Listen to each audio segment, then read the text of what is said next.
Hello everyone, today we're going to be fine-tuning some freight cars.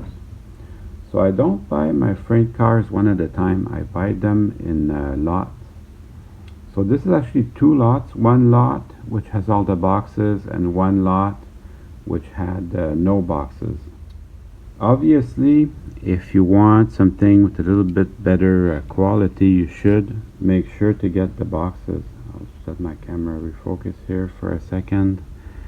And I just got them, so I'm looking at everything over. This one wheel fell off, so we're gonna put that back. While you're doing that, be mindful of the stirrups. So these are, they were said they were all micro trains. One of them is a Intermountain, but this one is a micro trains from the time that they were still called KD, so that was a little while back. I'm struggling a little bit getting it back, which I'm usually pretty good at doing. And I'm being mindful of the little stirrups. Here we go. Oh, here we don't go. I don't know if you can read this, but it does say KD and then made in the USA. So these are pretty old, but they are still good, and they have light weathering. Here, let you see this. They have a light weathering, which is okay. So this one, all the couplers are good. So it's basically ready to go. I like buying lots like that because I like the randomness of it all. This one is an Intermountain. You can tell that it's an Intermountain because of the added on ladders. Everything's added on. Oh, it's missing its brake wheel. And it's missing just a truck like that, so I'm going to try and find something, match it up. These couplers seem to be in good shape.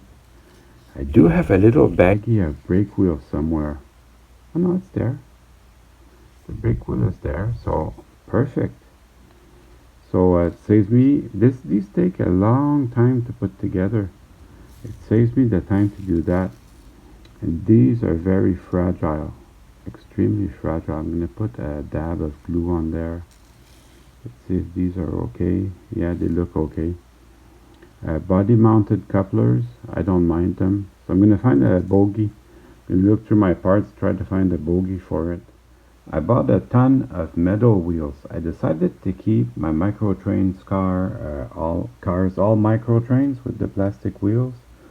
But since this one's Intermountain, I'll be putting metal wheels on it.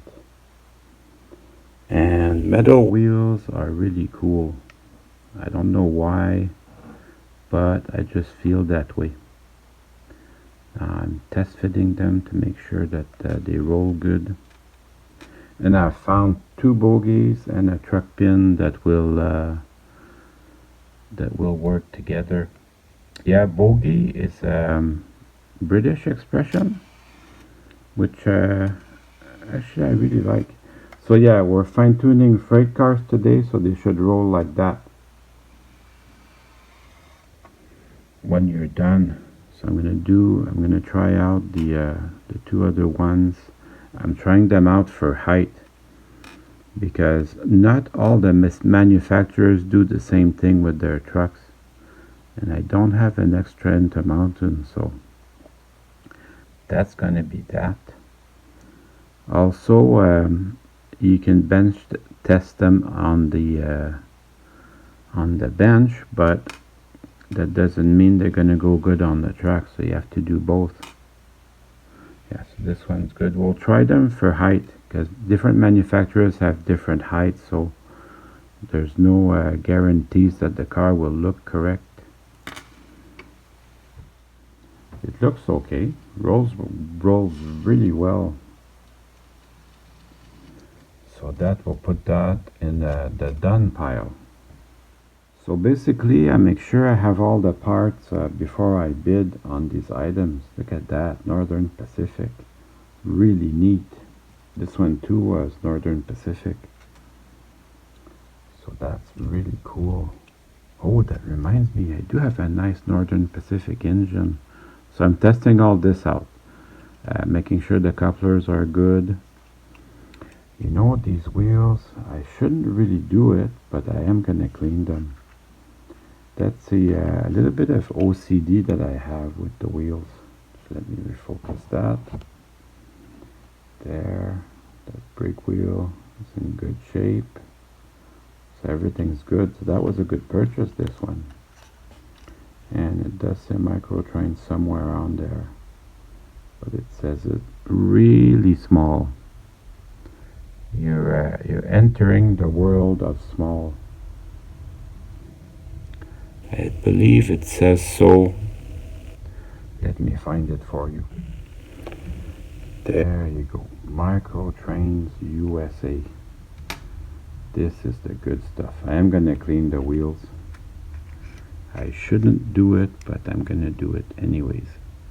Oh, this is stuck on there. Good. Probably been on there for 40 years. I have a solution for that. We'll just remove the base. That way I don't have to put 8 million foot-pounds of torque on a little plastic body. And I'll just squeeze my my good screwdriver under here and pry. That way I don't bust out the little stirrups, which I don't want to do. You know, the fine-tuning of the freight cars, it's Daniel Cordopassy that teaches me all that. If you have a minute, go check out his channel. He is amazing. He put some Z-scale locomotive to make a Z-scale railroad, N3 railroad is what he's doing, but he uses a Z-scale locomotive to do it. That is a lot of work. He put a lot of fine-tuning on that locomotive. So I take my rag, and these plastic wheels, they do get dirty. So I'll just clean it like that.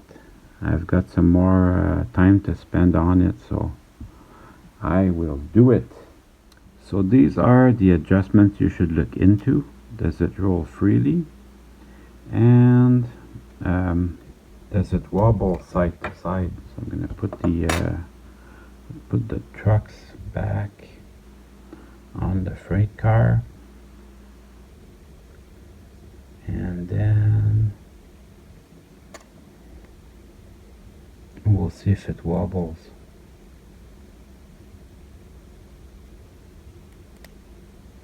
I have to make sure that it's in there good, because when you want to put it on the track and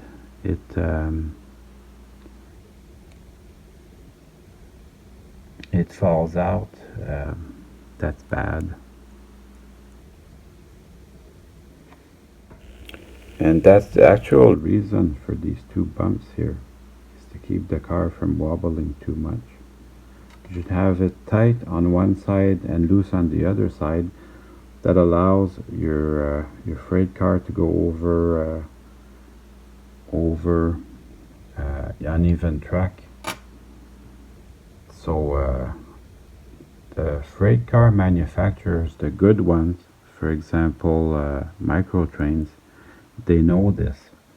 That's why sometimes you get derailments, because your freight cars are misadjusted. The freight car derailing, I don't know how much that annoys you. See, it doesn't wobble that much, but it rolls good. And these are the cookie cutters. These are the cookie cutters here. The flange is exaggerated, but for my railroad, it doesn't prevent me from running my trains and being happy. Looks much better when it's clean. I'm also going to remove this little dust here. That only takes a second. Makes me feel good. The other ones had light weathering. This one seems to be pristine, so Really happy to get that. Just spread out the sides a little bit to allow it in, and then it will just snap into place. Thing of beauty. And these did the doors open, which is really cool. So we'll put that on the done pile, then we'll look at this Western Pacific one. So that's got a little bit heavier weathering, which is kind of sad. The brake wheels there seems to be in good shape. And we'll do the same thing. Oh, here one of the couplers is broken, so we're gonna get in there and fix it. I'll do the same thing. I'll spread out the bottom part here, give us access to everything. Yay! Katie, made in the USA. I was arguing with, well, not arguing, asking questions to a mechanic. I work at Kenny U-Pole. There's a bunch of people that come in and get parts for BMW and Mercedes and Audi. A lot of ignition coils. And I was asking him, well, my 92 Chevy pickup still has the original ignition coil from 1992. So it's 30 years old and it's still going. So I asked him, how come they can't make cars that last 30 years anymore? And his answer was, well, it's the company just makes them cheap to have better profits. And to them, the customers, they're just consumers and, you know, show me the money. Hopefully the car can break down before 5 years so you can buy another one. I'm not too sure that I'm with that program. I like things that last a long time. He said the ignition coil from your Chevy probably was made in the USA. Are there some Japanese cars that are good? So if something's made in Japan or in the USA, it's good. And then the other parts, they're made as cheap as possible. I'll let you guess which country these come from. So this one, let me just refocus that. Made in the USA. How you remove the box is you just slide it back just a little bit. I think they kept the same design today. I like that. You know, they invested one time to make it good, and there's a little spring in here. So this has a tendency to fly off. It's a little bit hard to put back together. But there you go. Did you see it fly off? It didn't go too far. It's just here. Refocus that on the spring. There. See, it's just here. So you can see it. You have to be really careful handling them. Fortunately, when you do buy a box of them, they give you a couple of extras. So I'll put that together. This part is good. This is the broken part. I'm gonna go in my box of parts just to see. Maybe I have one, maybe I don't, but I'm gonna try. So I looked around in all my boxes and all I could find is this intermountain coupler, which is gonna look okay. It won't work as good, but it's gonna get me to go. I can run some trains. I took a minute to clean the wheels also, and now it rolls great, so that's ready to go. I have left these box cars which have their case, so that tells you how well they were taken care of. So these should be good. Even has a little plastic from Microtrains. This is very neat. Coca-Cola. I don't know what era this is from. This looks like the 70s, no problem. I've just never seen this type of boxcar. So that should go very easily on the tracks. It's kind of cool. Refrigerated boxcar.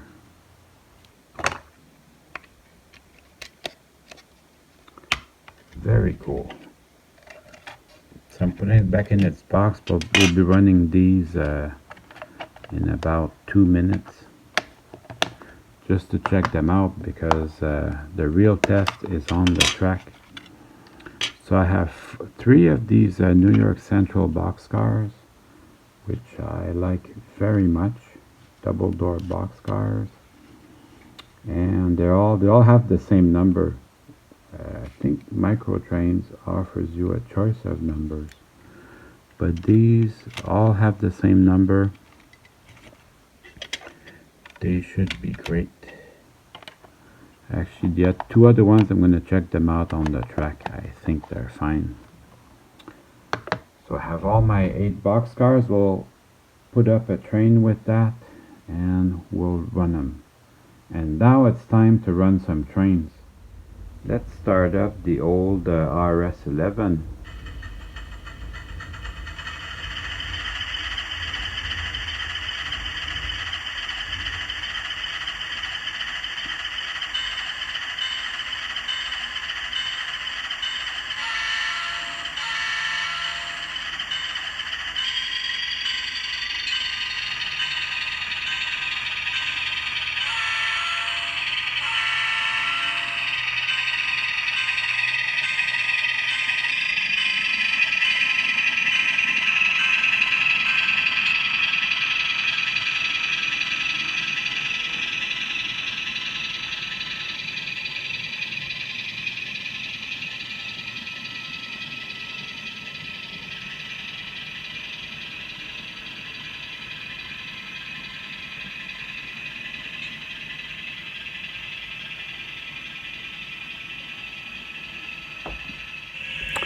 Well, I hope you enjoyed the video.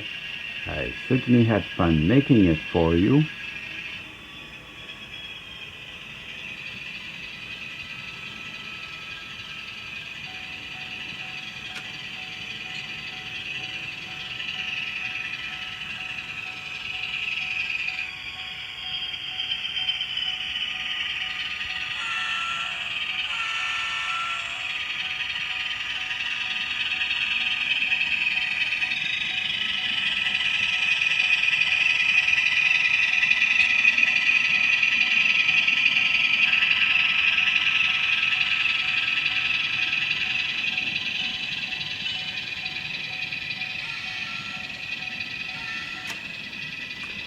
See you soon.